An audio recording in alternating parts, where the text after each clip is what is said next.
We're ready to go. Are you ready? We're ready. Fantastic. Are you awake? We're awake. Because inference is awakening. Amazing. This is a cinematic experience. We're ready. We're closing the door. We're dimming the lights. Okay. Have you turned off your mobile phones? I'm going to put mine on Do Not Disturb. Look, I'm a good cinema goer. Let the show start. A long time ago, well, in cloud years, the galaxy ran on stateless microservices. Traffic was simple, rest ruled, supreme order prevailed. But now, with new force stirs inference, it flows through models and agents alike, binding tokens, prompts, and embeddings together. It powers LLMs, fuels orchestration, and connects distance clusters through streams of meaning. Yet, with its awakening comes imbalance. Legacy gateways struggle to channel its energy.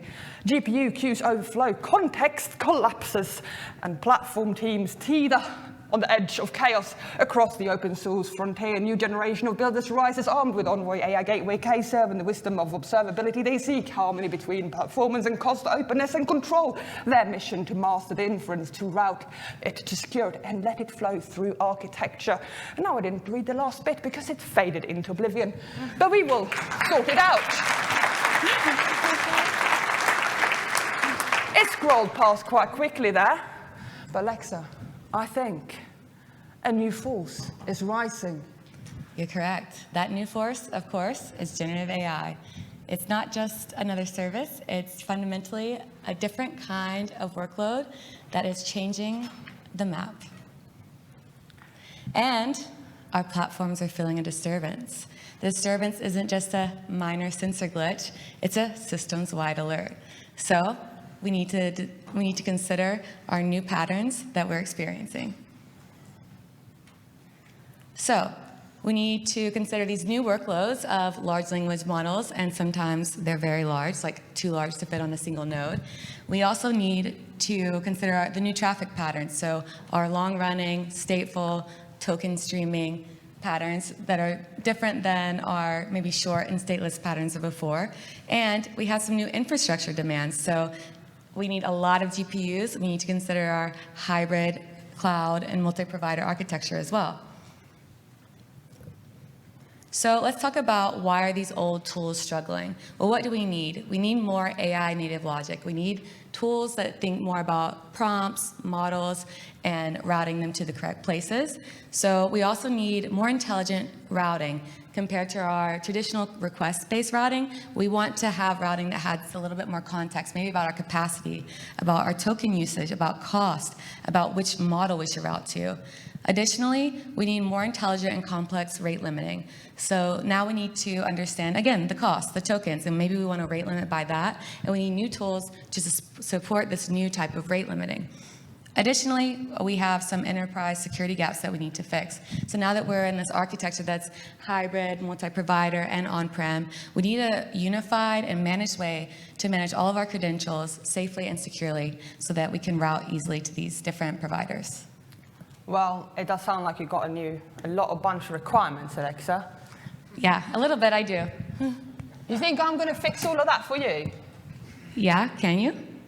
If I can, on my own. Well, I can help you a little. Okay. Well, I think we've got to dive a little bit deeper into your requirements. Let me clarify a little before I show you my little blueprint I've been working on. Yeah, let's talk through it. You know, you've got to ask questions. You know, when these people, they come to you with all of these requirements, you've got to ask why. What are they really after? Those users. So, Alexa, it sounds like you want a little bit more dynamic decision-making when we do those routing decisions. Yeah, I think we definitely need that. Maybe, you know what they did? They started putting the model in the body of the request.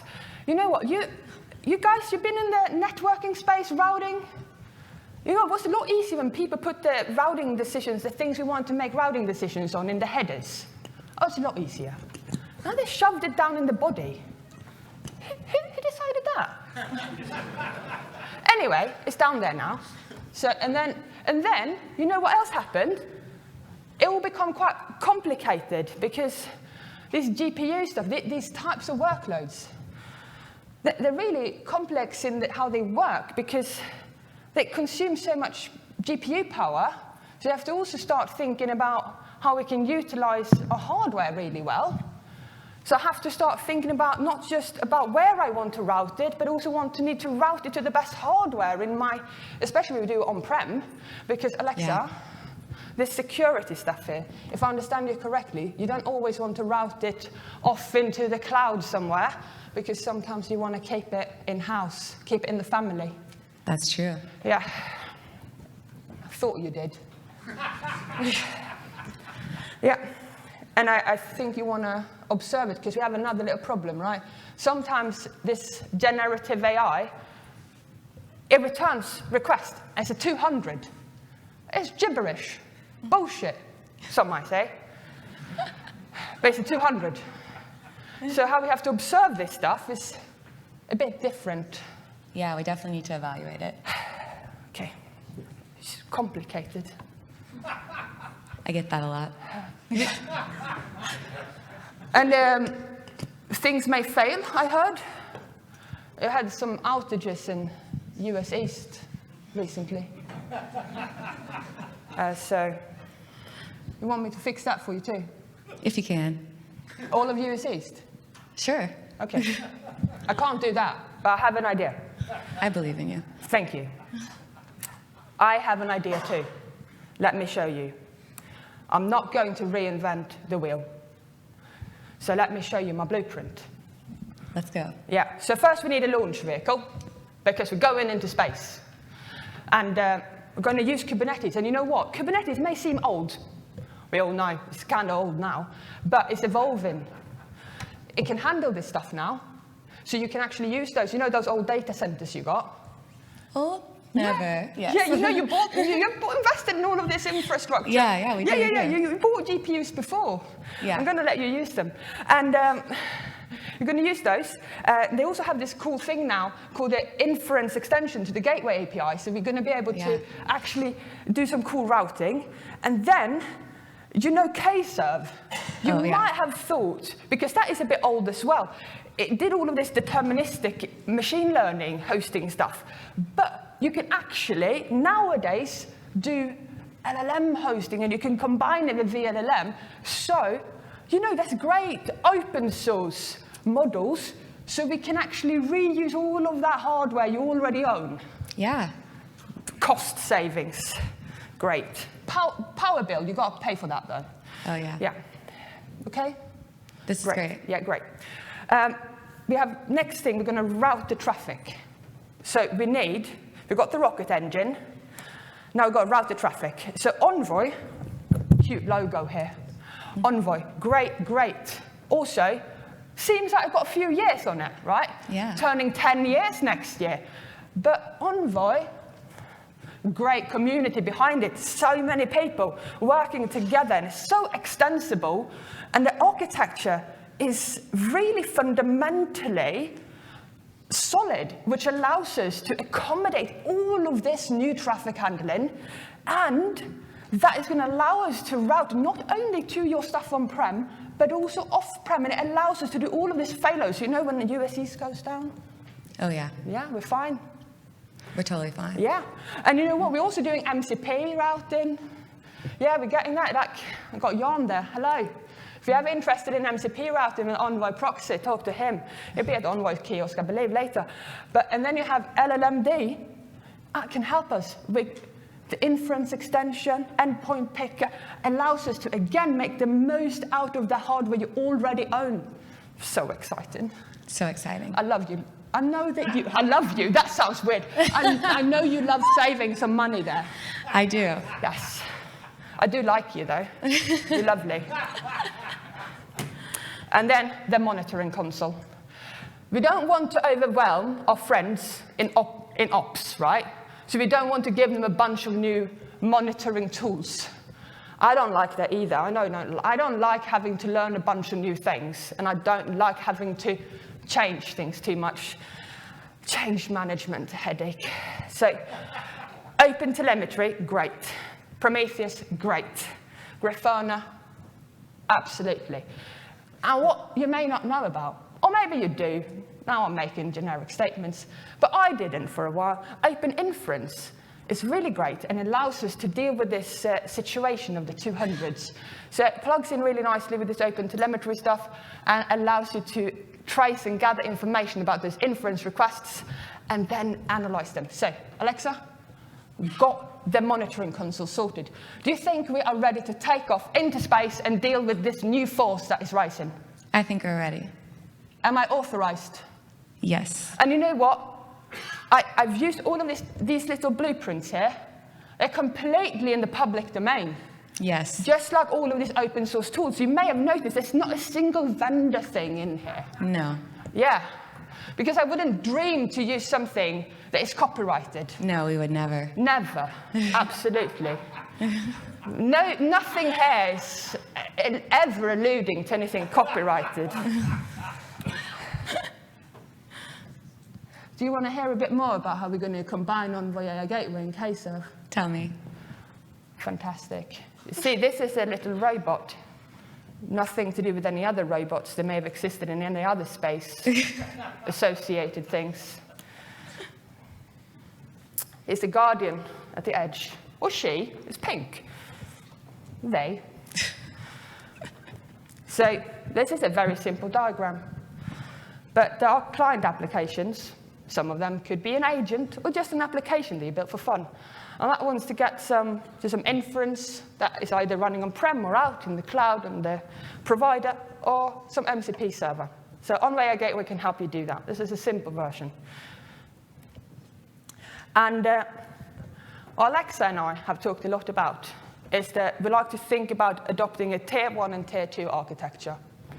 And that is because Envoy AI Gateway has a few different, not a couple, more than two, a few different pieces of functionality to address those requirements she has. Not just she has a lot of other people, but I like putting her on the spot.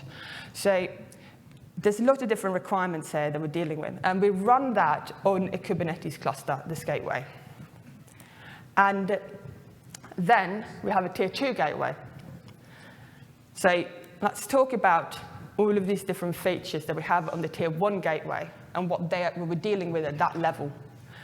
So at the tier 2 gateway, there's shaded out that was also running on the Kubernetes cluster, and that is in your self-hosted model space. And I like to refer to this tier 1 gateway as your AI gateway. And the bottom one, the tier 2, I like to talk about as your inference gateway. So like using slightly different words. So the unified LLM API, you may not or you may need this. This is really helpful for your developers to leverage when you have a situation where you are connecting to loads of different providers. So for example, Envoy AI Gateway, something that's really important to us was they wanted to be able to have a unified APIs to those developers that developed like agents or applications to not have to worry about whether they're interacting with AWS Bedrock, GCP, or OpenAI. So they had a single unified API. And we have a translator that translates that. But also more than a translator, we have upstream authentication and authorization. This is all in open source. And we integrate with Azure Entra ID, so Azure OpenAI as well, and AWS Bedrock, Amazon Identity, AWS Identity, so all of that, and GCP Identity as well. So you get all of that in open source to make sure that is that. So observability, integration, and allowing you to leverage open inference. Token-based rate limiting, that is all throughout the Envoy ecosystem. Envoy Proxy, Envoy Gateway, Envoy AI Gateway. It's really important to note that this is a full Envoy ecosystem collaboration. Upstream auth, as I mentioned, to ensure that you can integrate and make sure your enterprise systems and authentication authorization is enabled here, so you don't have to worry about that not being there in open source. And this is why this collaboration and working with Alexa, who works at Bloomberg, I work at Tetrate, and I'm very involved in the open source community. We want to make sure that these basic, fundamental needs that is table stakes are there in open source, not hidden, taken away behind licenses. And model and provider fallback, AWS becomes slow, unavailable, someone else. Sorry, I'm taking a piss about support US East. AWS, I love you, you're great. I'm sorry, that's just recent, so I'm being a bit. I love AWS. They're fantastic partners in open source. We are really grateful for everything they're doing together with us in this project in open source, and they're amazing. Yeah. So, shout out to Purva and what's the other guy? Swagit. Yeah, Swagit as well. You're amazing, guys. We love you. Yeah, we're working on getting Envoy AI Gateway official docs on the AWS site. Yeah, so it's all in love. We're making fun of you.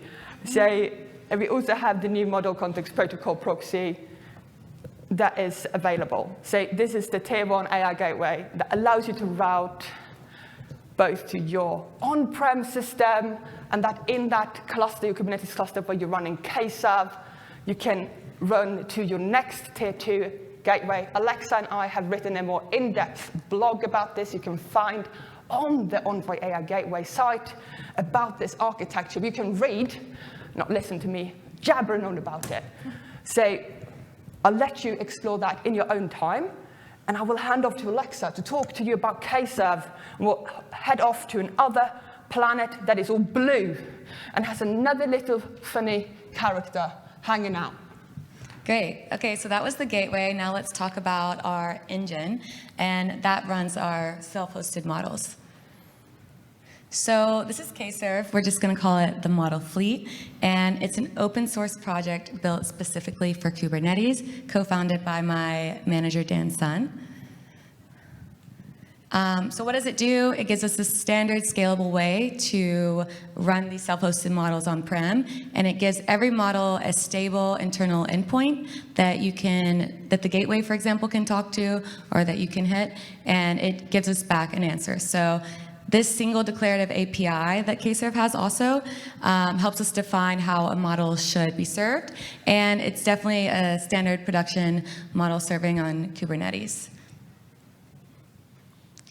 So many of you might know KServe from serving predictive inference, and that's the foundation of what KServe was built on, was predictive. And we have all these, out-of-the-box features. These are just some. You can go look on the website for even more. So yeah, it's definitely been on its own journey, and started its life, with XGBoost, scikit-learn, all this great stuff. But since then, it's been retooled a bit to help with the new forces of generative AI. So it has first-class support for LLMs and a lot of out-of-the-box features for that, like OpenAI-compatible APIs, just like the Envoy AI Gateway. And they play really nicely together? Yes, they do. They're very compatible. And it has support for things like multi-node inference, intelligent model, and prompt caching to speed things up. So every feature, every problem we ran into running large language models at Bloomberg, we were able to contribute to the features of KServe to run that internally on production as well. So yeah, it created all these new features for this new generative AI era. So now with this, we also have a little bit of a new blueprint for Kubernetes, and we have a new CRD, which we call the LLM Inference Service. So predictive is called Inference Service. It's still very similar in the way it's composed and the way you use it. You just need to fill out this simple YAML. It just has configs and features that are more applicable for generative AI. So you point to the model. As you can see on the hologram, you tell it how many replicas you want. Yes, the hologram. And you can tell it what kind of hardware you need, just like in another inference service. And it really abstracts away the complexity. So if you want to get up and get running quickly, you can. And if you want to configure it with all the other features and make it super configurable, you can do that as well. So you have the ability to do both. And you apply this file, and off you go, and you're scalable and running your generative AI inference services. So one thing that we added specifically for the LLM inference service is these multiple deployment features, different composable configurations. It's production ready, of course, the distributed inference that we talked about, and also advanced routing for the inference service itself. So I think something that's really exciting to think about with these projects coming together and how we're using them together is a year ago in Salt Lake City, you were on the keynote stage. Oh yeah, that was fun. That was fun. Yeah. And you shared how we were going to start all of this journey. And this is really materializing. And I think this is really wonderful. So let's get into the wisdom of the council and our key takeaways. Yeah, let's talk about it. So, as you said, a lot's changed, and we've updated a lot even in that year, which is wild that it's already been a year. Yeah, wonderful journey. Let's recap our mission. So, the force has changed. I think we've done a great job. And GenAI brings this somewhat stateful and resource-intensive token-based workloads. And I want to share something that I come from a fintech background. I used to run API platforms in fintech. And in one part of me feels that we're finally talking about some of the challenges I experienced in financial analysis